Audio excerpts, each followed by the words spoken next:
Good morning po sa inyo mga katribya at welcome po kayo sa aking YouTube channel, pati na rin po sa ating mga bagong subscriber, sa mga dati na magandang umaga po sa inyo at isang makulimlim po na araw. Ngayon, ang ating pong trabaho mga katribya, tayo po ay mag-insecticide doon po sa ating kalamansi. Yan. Matapos po kasi tayo mga katribya ng ating ilang buwan ng ilang araw o linggo mula nung tayo po ay maka-harvest at tayo po ay nagpatubig. Ayan, lumalabas na rin po yung ating mga matanghito na mga bulaklak, kaya tayo po ay mag-i-spray ng ating kalamansi. Siyempre, ang ating pong gamit ay itong ating chargeable. Ayan, chargeable lang po mga katribya. Di po tayo gumagamit po ng ating power spray. Although na po pwede naman tayo gumamit niyan. Ayan, siyempre pagka gusto mo makamenos ng ating gamot, dahil mahal ang gamot, pwedeng ito ang ating gamitin mga katribya. Ayan o, dahil pong bulaklak po na nakalusot o. Ayan o, yung mga matanghito. Kasi ito mga katribya natigang. Kaya nung makatikim po ng tubig tsaka ng ating organic fertilizer, ay ang dami naman po ngayon bulaklak. Bagamat marami na rin po siyang bunga, pero nilabasan pa rin po siya ng marami pong bulaklak. Ganyan ng kalamansi. Kaya hindi ka po mahihinto sa ating pong pag-aalaga. Lalo na pag yan po ang ating nakikita, sisipagin tayo lalo. Ayan, magandang umaga buong Pilipinas, pati na rin po sa buong bansa na kung saan ay nakakarating ang ating vlog, magiman po sa iba-ibang lugar. Ngayon ay trabaho tayo mga katribya. Back to spray tayo muli, dahil natapos na tayo yung mga ating mga ni-spray nung nakaraan. Okay na. Kung meron siyang panibagong bulaklak uli, another batch po ito ng ating pag-herbicide. Ayan, meron naman po ulit mga lumilipad na mga white flies. Yan, yun no. Yan po yung mga nagpapaitim doon po sa dahon ng ating kalamansi. Yan din po ang nagpapalagkit. Kaya pagka hindi natin ito maaagapan, iitim ang kalamansi ninyo, parang grasa. Kaya kami meron tayong subscriber nagtatanong, ano raw ba ang gamot sa white flies? Yan. Kaya tayo, spray tayo. Yan, lakasan lang natin po yung ating bomba dahil mahina. Yan, ganyan lang po mga katribyan, normal ang buga ng ating bomba, pero para po siyang pinower spray. Yung pong aking mga kapitbahay, puro mga power spray ang gamit. Tayo lang po ang chargeable. Ito, akin na ito, 7 years na ito mga katribya, pero pandak pa siya. Hindi po siya tumatayog, ay hindi po ito nakahagdan. Ayan o, dahil pong bunga mga katribya o.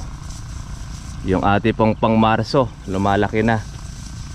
Kaya lang po ay bumaba po ang presyo ng kalamansi dahil marami na pong mga napipitas yung iba.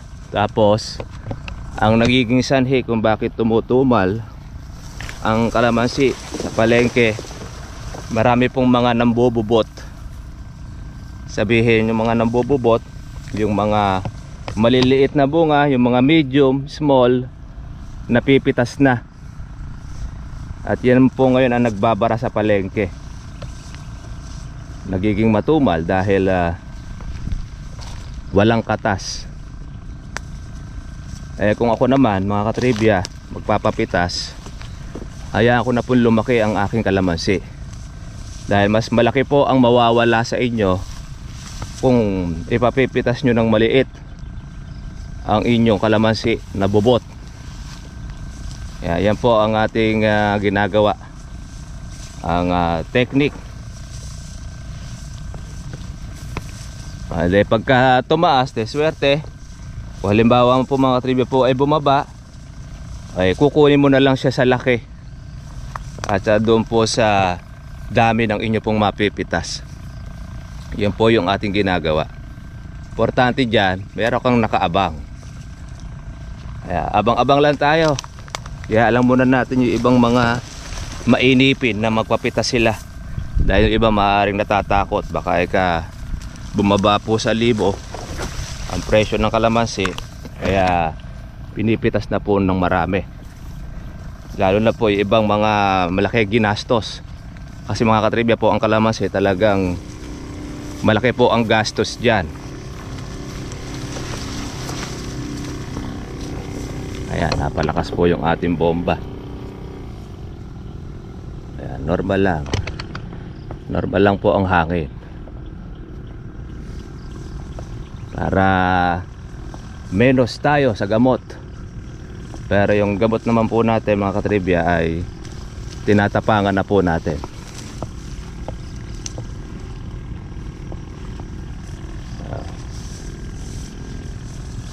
Malalaki na po ito. Mga ganyan-ganyan na lang po halos yung mga napipitas mga katribya. Mga medium size. Ito po yung ating 30 years na kalamansi o mahato pa sa bunga. Kaya lang may dilaw na rin. Kahit matanda na siya, bumabanat pa rin ang kanyang bunga. Ganyan ang kalamansi, napakasipag. Sipag magbunga, sipag pong magbulaklak.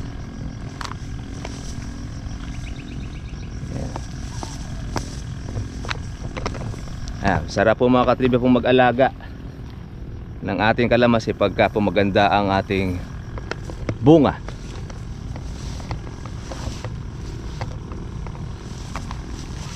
Spray tayo.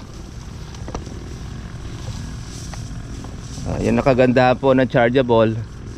Hindi po tayo nababasa ng gamot na kung saan ay delikado po sa atin.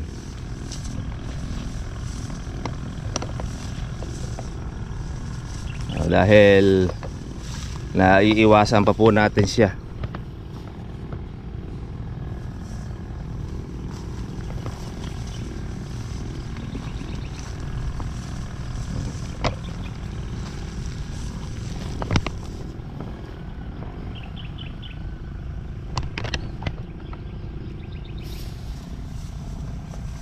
Lakas ang hangin ng ating bomba.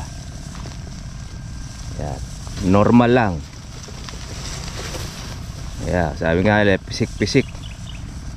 Tayo po ay medyo tumagal po ang ating patlang dito sa ating inaalagaan. Kaya yung mga bumukang bulaklak, hindi tayo sigurado kung napasok na ng insekto. Napatlangan tayo ng isang bomba. Pero ganun pa man, marami pa naman po tayo mga maliliit na bulaklak. Doon naman tayo babawi.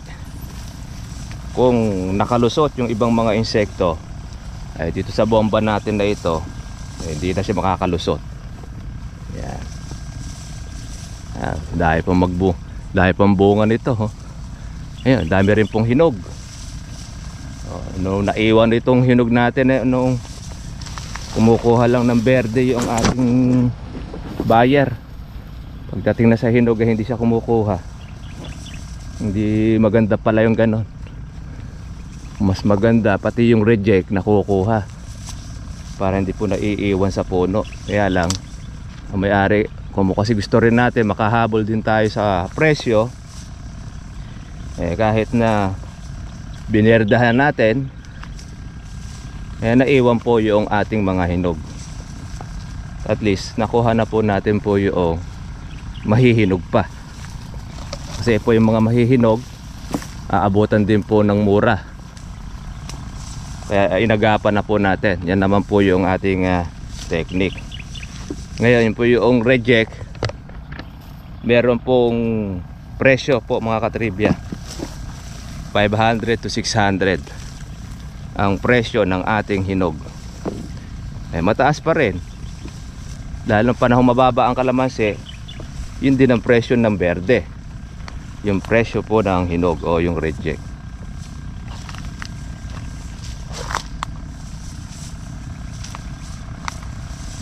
Ayan, oh.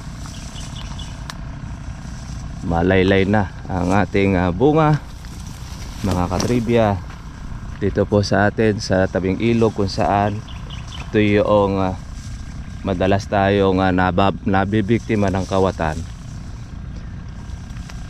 dahil malayo ito sa atin.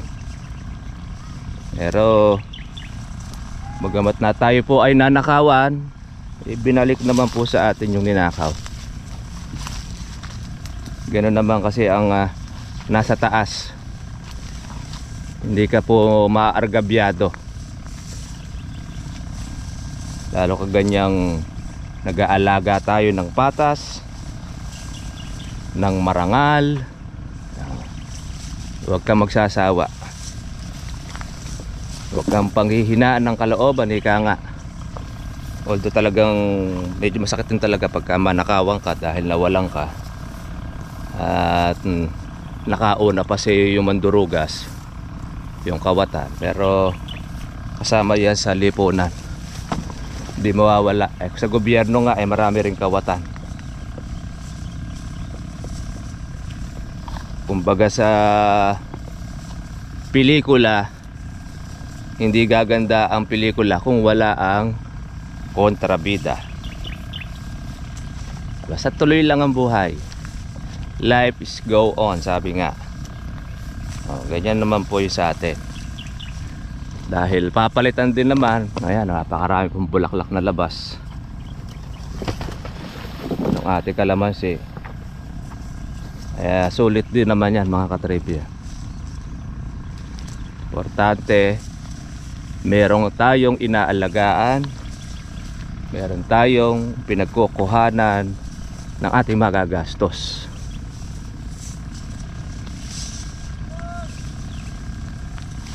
Ayan.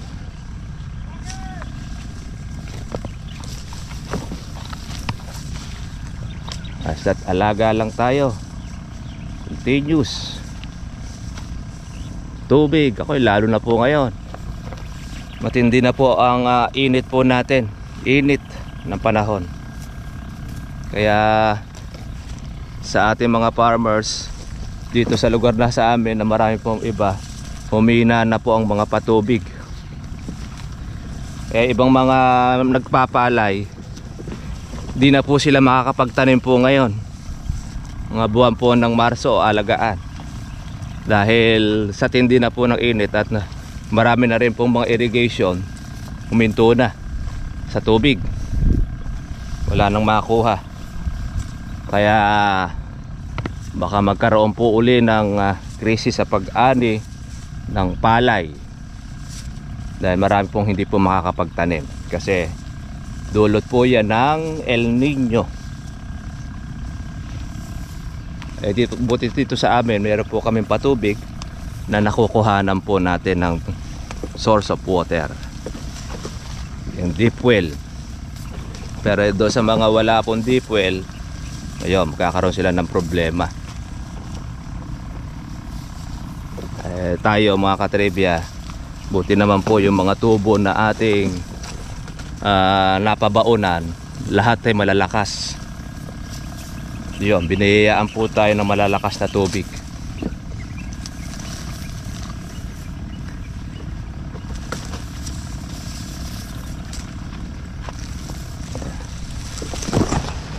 Dami na rin po tayong reject. Di po natin tira pa, mapapitas. Dahil bumaba pa ang presyo. Ang pagka kasi pinapasok po natin ito, pati po yung mga maliliit nakukuha, nakakayod. Kaya lang talaga, meron lang talaga nagkakaroon na uli na panibagong mga reject. Ayan, na-reject na yung iba. Ang ganon, kailangan mo makipagsapalaran para makatikim ka ng magandang presyo.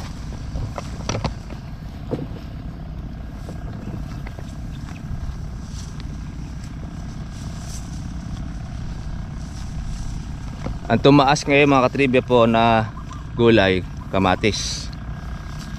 Maganda-ganda raw ang presyo ng kamatis ngayon. Yan, kung minsan sabi nga nila, pag maganda ang kamatis, bumababa naman ang presyo ng kalamansi. Ewan ko bakit gano'n ang nangyayari sa palengke. Pagbaliktad siya. Pag tumataas naman ang kalamansi, bumababa naman ang presyo ng kamatis. Ito yung 30 years natin na namatay na siya sa katagalan.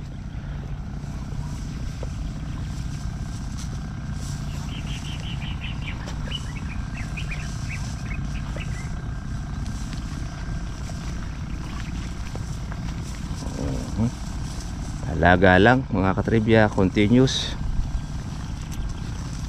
tuloy-tuloy lang tayo.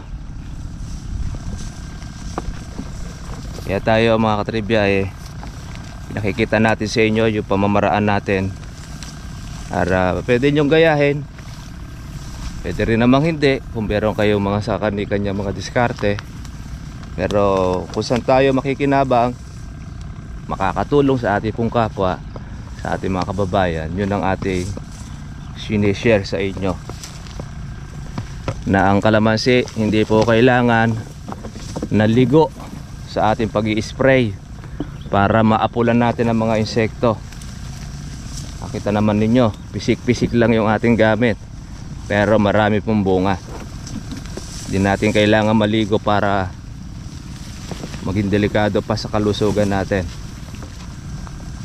Although na check na po natin po yung ating timpla ng ating gamot,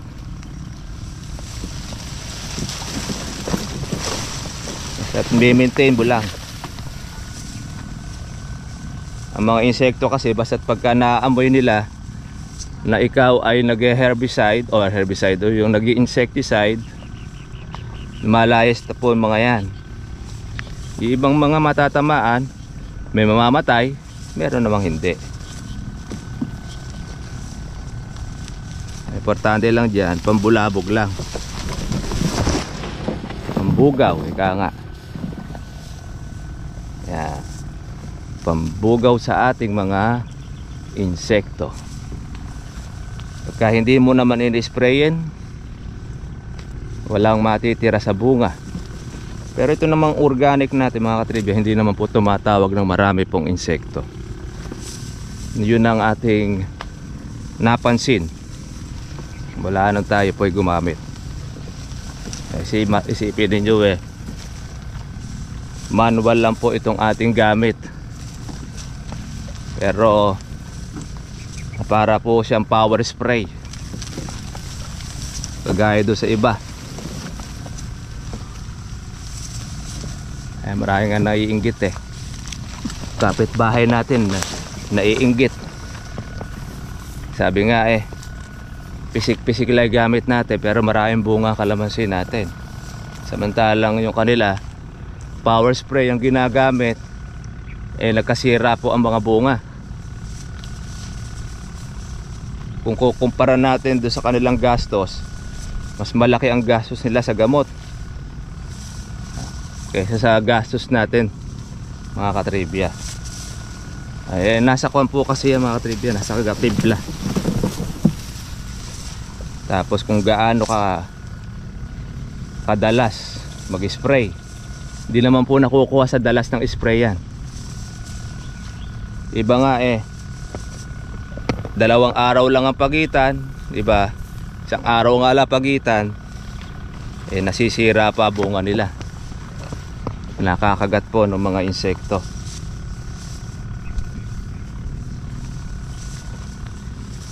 Akala po nung iba na nagsisipag kalamansi may madaling magpabunga. Diyan po nagkakatalo. Hindi po como maraming bulaklak magsasaya na tayo.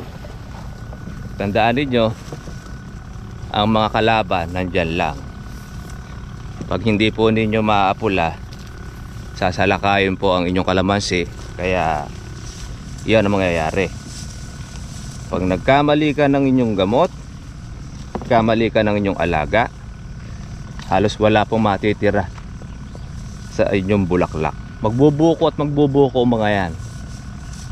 Kaya lang, dahil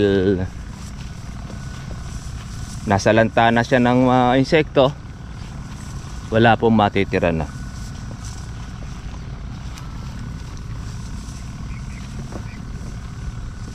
Yan.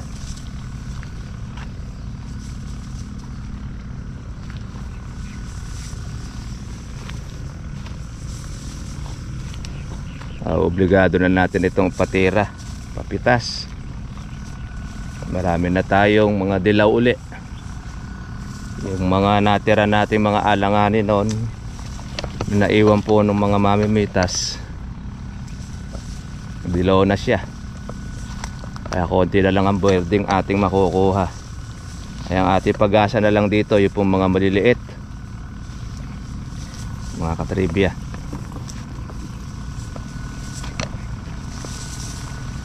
Pero yung mga unang bunga, mga yellow na, reject, semi-lagihay,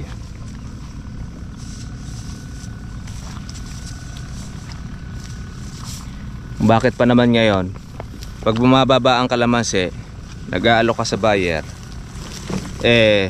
binabarat naman ang inyong kalamansi. Ganyan ang trabaho ngayon. Kaya kawawa ang mga nagsisipag-alaga.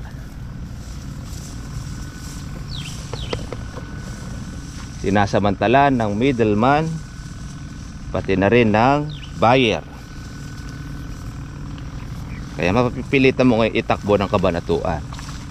Sa kabanatuan naman, sa sangitan public market, minsan swerte, minsan din naman hindi. Dahil kung ano naman po doon, kung yung presyuhan, pag maraming dating, mababa. Pag konti dating, mataas.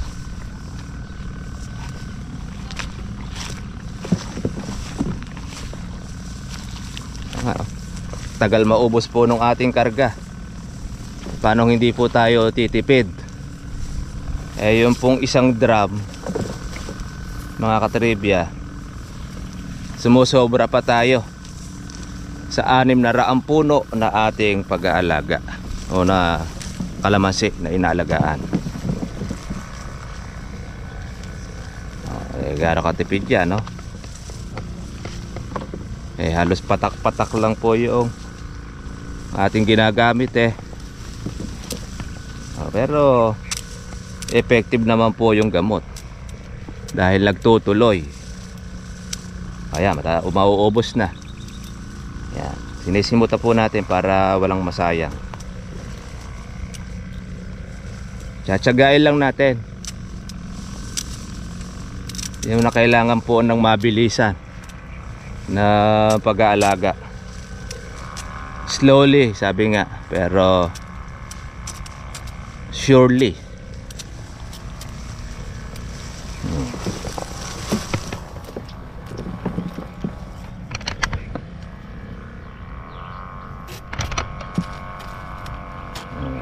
Yan, hanggang meron po siyang tumutulo.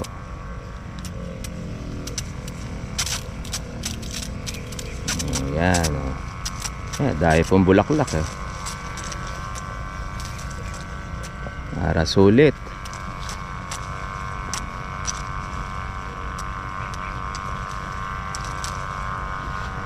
Isipin ninyo lahat puro gastos siya. Yung templado mong gamot, tubig, yung nilalagay natin, foliar, lahat yan may kaakibat po yan na pera. Okay, tapos na po tayo sa isa nating karga.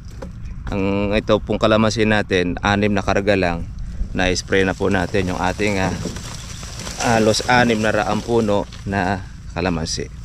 Ganyan katipid, pero maganda naman po ang bunga.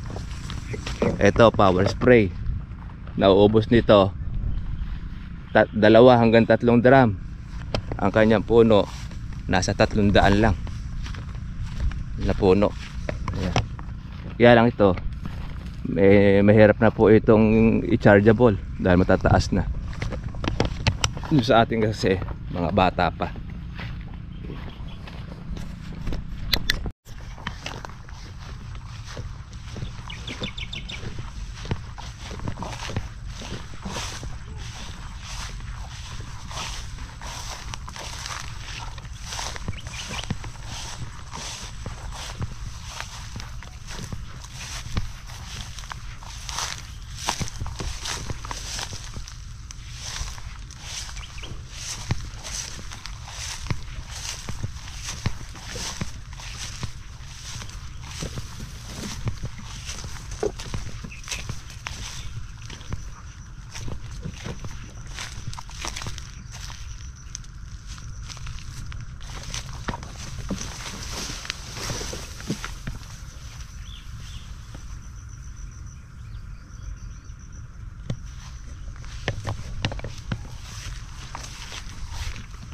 Tao ngayon na siguro napadaan lang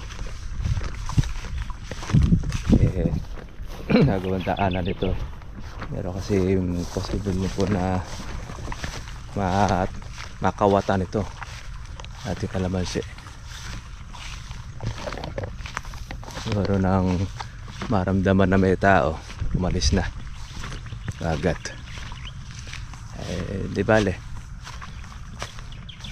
makakahuli rin tayo. At tinan nyo mga katribya po, yung bulaklak po ng ating kalamansi tsaka yung bunga lumilintog na naman uli. Ayan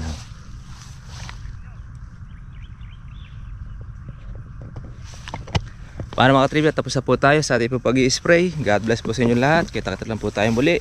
At isa po sa ating po maipapayo, huwag po natin papitas po ang kalamansi ninyo pagka po bubot, dahil malaki po ang malulugi ninyo kumpara natin doon sa malaki po ang bunga. Kaya po natin na medyo lumintog-lintog siya kapag ganito na rin ang size, at kahit medyo alangan na basta't malaki na may presyo, pwede nyo na po siyang kapitas. Pero pagka yung mga bubot na sinlaki ng ganito, ayan, ay lugi kayo dyan, dahil halos kalahati po ang bilang niyan sa isang red bag. O di ba, ang kulang. Kung pumitas ka ng 2 bag, pag pinalaki mo yon, halos magiging 3 bag ang inyong kalamansi. Kaya kung hinahabol natin po mga katribya po yung presyo, kung pino naman ang bunga ng kalamansi ninyo, matatalo kayo sa inyong pagpapapitas. Pero nasa sa inyo pa rin yun, kung anong gusto din yung presyo, kalayaan naman ninyo yan. Pero ito naman, advice lang naman po natin sa inyo. So gaya po ng dating, ako po si Kuya Berhel Bunag, at lagi ng tatandaan, karunungan ng kaalaman, may katumpas sa kayamanan. Thank you for watching. God bless all. Kita-kita po tayo po bukas. Bye bye.